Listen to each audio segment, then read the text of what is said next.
Okay guys, punta naman natin to si Robin Padilla. Check na natin kung mayroong laman tong pinagsasabi niya ba. Naka-online natin siya.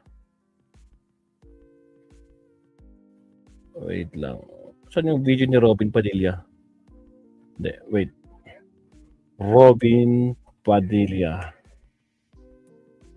Makita ko na kanina yun eh. Pero ba't... Wait lang ah. Ito. Robin Padilla, pasok. Patungkol po sa Okay, here we go.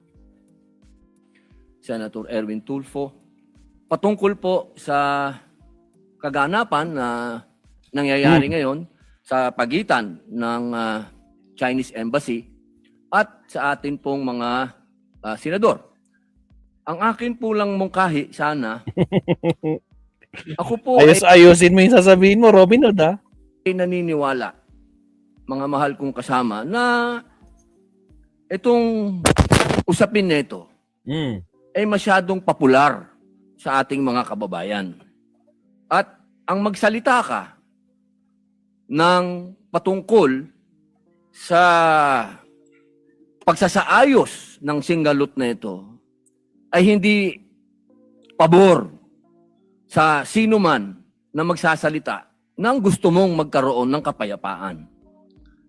Pero sa usapin nito, ako po ay tatanggapin ko kung ano ang sasabihin ng mga tao sa akin. Ay nako, si Rinaldo, anong masasabi nyo kay Binoy? Mga kakapsat, tatanggapin daw niya ang mga sasabihin natin. Sabihin nyo na dyan sa comment section. Agoy. Pasok. Kung sasabihin nilang, pro-China yan. Okay lang. Hindi ba? Hindi ba? Mga kakapsat. Nagtataka si Binoy. Tawagin daw natin silang pro-China. Hindi ba? Isa pa. Ako po ay tatanggapin ko kung ano ang sasabihin ng mga tao sa akin. Kung sasabihin nilang, pro-China yan. Okay lang po. Wala pong problema. Ang akin pong gustong sabihin sa ating mga kababayan, alam niyo, ang isang bagay, pag hindi natin inayos, pag hindi tayo nagtulong-tulong na maayos, lalong-lalo na sa kapitbahay natin, kapitbansa natin, hindi po ito makatutulong sa atin. Hindi po ibig sabihin na ako'y pumapayag na pagsalitaan ng hindi maganda ang ating mga kasama ng Chinese Embassy. Hindi rin naman tama yun. Pero, hindi rin naman po tama na ang isang opisyal natin sa gobyerno na isang unipermado pa ay gagawa ng katatawanan o karikature ng presidente ng China.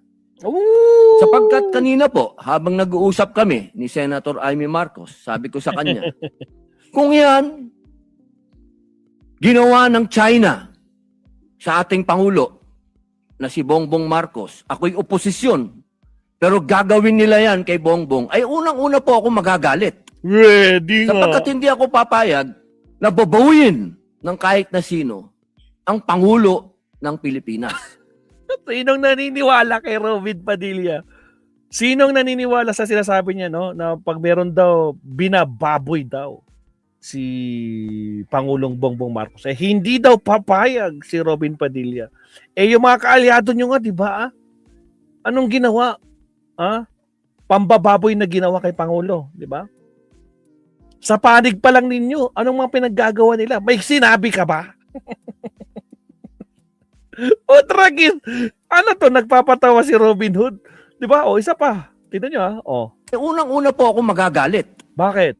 Sapagkat hindi ako papayag na babawin ng kahit na sino ang Pangulo ng Pilipinas. Nako, sinabi mo yan sana sa mga ka-DDS mo na paano nila babuyin si Pangulong Bongbong Marcos, di ba?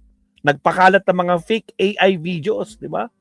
Hinihiling pa umaabang na sila. Nagkasakit si Pangulong Bongbong Marcos, nako, yan na, lumalala na. Anong sinasabi niyang mga kaalyado mo? May sinabi ka ba? Yun, sa Pilipino pa lang yun, ha? Tapos ngayon, ano to? Doble kara ka? Sino pinagloloko mo, Robin Hood? Anak ka ng kamote. Sino naniniwala dito kay Robin Hood? Putragis. Tuloy.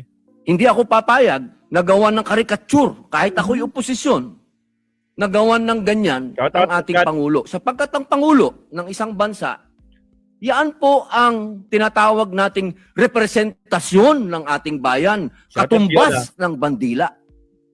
Kung ano ang tingin natin sa bandila, yan ang tingin natin sa Pangulo. Kaya, kung ano man po ang ginawa ni Admiral Tariela, ay pinakikiusapan ko po siya na huwag niya ulitin. Sapagkat, pag nambastos ka, babastusin ka rin talaga.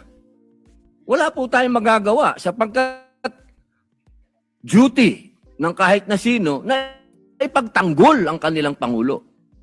Ang gusto ko lamang pong sabihin dito, aking mga kasama, tama po, naniniwala po ako na hindi makatwiran ang ginagawang pambobomba ng tubig sa ating mga mangingisda, sa ating Coast Guard.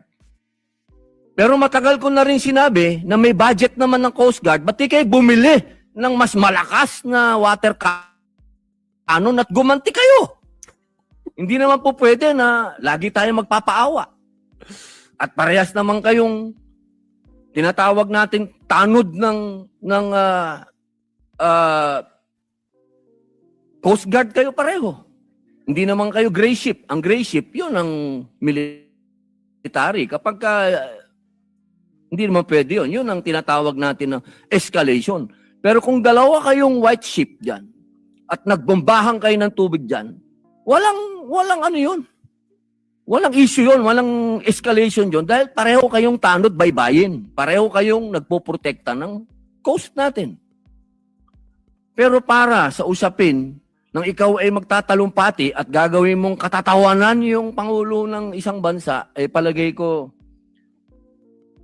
inuulit ko po, ako po ay oposisyon.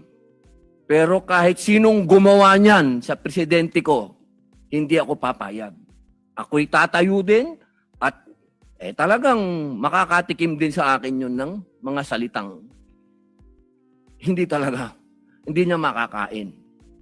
Sapagkat sa akin, anuman ang political affiliation natin, pagdating sa Pangulo sa ibang bansa, iisa tayo. Solid dapat tayo, nakatayo dapat tayo sa Pangulo natin, pag-usapin na ng ibang bansa na. Kaya sana po, nakikiusap po ako sa Chinese Embassy at sa ating mga kasama na sana po ay matapos na ito, makapag-umpisa na po tayo ng magandang relasyon, pag-umpisahan natin ng pag-uusap, sapagkat, alam nyo po, meron din po tayong ibang mga kasinggalot. Tahimik nga lang tayo. Katulad po ng aking best friend sa Malaysia. Kasinggalot natin yan sa Sabah. Ilan ng Pilipinong naging stateless doon? Ilan ng Pilipinong diniport nila? Pero naging tahimik naman tayo. Wala naman akong naririnig. Kaya sana, kung ano po yung ginagawa ng iba din sa atin, pantayan din natin. Alam nyo, masakit sa akin magsalita ng patungkol sa Malaysia dahil kapatid kong mga Muslim yan.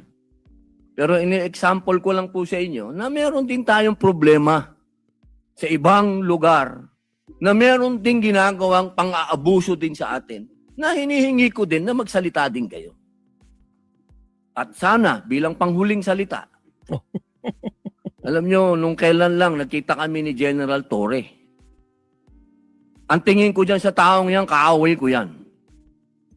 Sa ginawa niya kay dating Pangulong Rodrigo Roa Duterte. Oh. Pero dahil nagkita kami sa isang lugar na hindi namin dapat pag-usapan ang ginawa niya, kundi kami mga bisita sa isang lugar, kami naging, kumbagay, diplomat na rin kami. Okay. Kami naging mahinahon sa isa't isa. Sapagkat, yun dun po ay pagpapakita sa ating mga kababayan na hindi sa lahat ng oras ay palabang ka. May mga pagkakataon na pwedeng madaan sa usapan. Kaya po sana na, inuulit ko po, wala po akong masasabing sa mga speech, sa mga statement ng ating mga kasama. Naniniwala po akong may katwiran po ang inyong mga sinasabi. Woohoo! Kaya niya lamang po, sana, pagsabihan din po natin yung mga unipermadong personel ng ating bansa na magdahan-dahan din lang. Pwede ka namang mag-speech nang wala kang gagawing karikature o katatawanan ng isang pangulo ng bansa. Yun lamang po, maraming salamat po, Ginoong Pangulo at sa ating pinunong mayorya. O, yan mga kabsat. Yan po yung sinabi ni Binoy, mga kabsat, ni Robin Hood. Actually, sinisilip ko yung binabanggit nila na, chinecheck ko tong account ni Tariela. Wait lang. Chinecheck ko tong account ni Tariela. Meron, ano ba yung caricature na sinasabi nila? Na, nakita nyo ba yun? Asan ba yun? Kasi 27 na ngayon eh. Or binura niya. Video ba? Video ba yun? Sino nakakita nun? At galit na galit itong mga minority black na mga DDS. Ito ba yun? January 21. Sa paggamit ng water cannon, ay ano ba ang strategic objective? Bakit natin ito gagamitin? Kung napapaligiran tayo ng 3 hanggang 5 naglalakihang barko ng China, at kung ang paggamit ng water cannon ay magiging dahilan para hindi ito yun. Hindi ka lang. Walang ano pa mga video dito ni Tariela? Ano to? Ito ba yan? Ay, China. Daily to. Ano? Treating on the January 23. Collapse. Ano nangyari dito? Thank you, China Coast Guard, for your... thank you pa si Tariela, for your swift and professional response in conducting search and rescue operations to save our distressed Filipino seafarers. Nagpasalamat naman siya sa China. Every page in account selling on the narrative of China, naglipana na. Okay. Wala. Na-check ko eh. Meron ba? Caricature, no? Tariela. Caricature. Ito nga. Meron ba? The China on AI-generated image of Xi Jinping pagkagrabe. Caricature. Okay. Ito ba yun?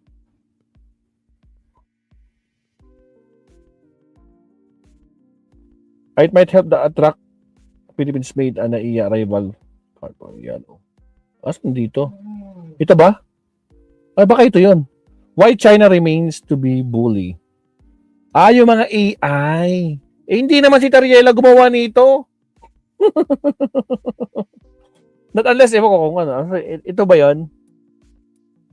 Kinakagalit ng mga DDS. Ito ba yun? Yung caricature, ito ba yun? Tama ba, Sir Leonardo?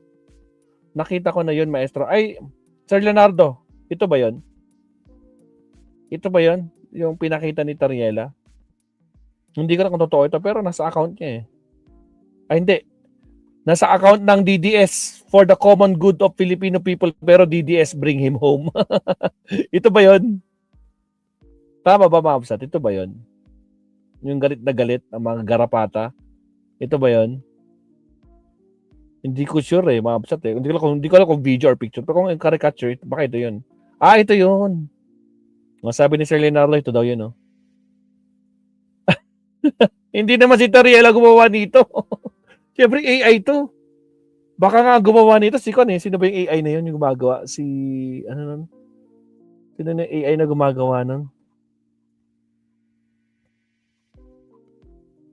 Oh, ito nga. Sasot is lying. Historical sleight of hands. Okay. So, ito na yun. Galit na galit yung mga pro-China dito. Kaya naman pala. So, yun lang pala. Anak ng kamote. Hindi naman si Tariela gumawa nun. Sinir lang niya yun doon. Anak ng kamote. Ay, putragis. Anyway, siya. Kuan tayo, mag-next topic tayo tapos or last 2 topics tayo kasi nakatatlo na yata kuya. I think nakatatlo na tayo. So, kuan na tayo. Okay na tayo. Sabi ni Desert, yun na. Yun nga yun.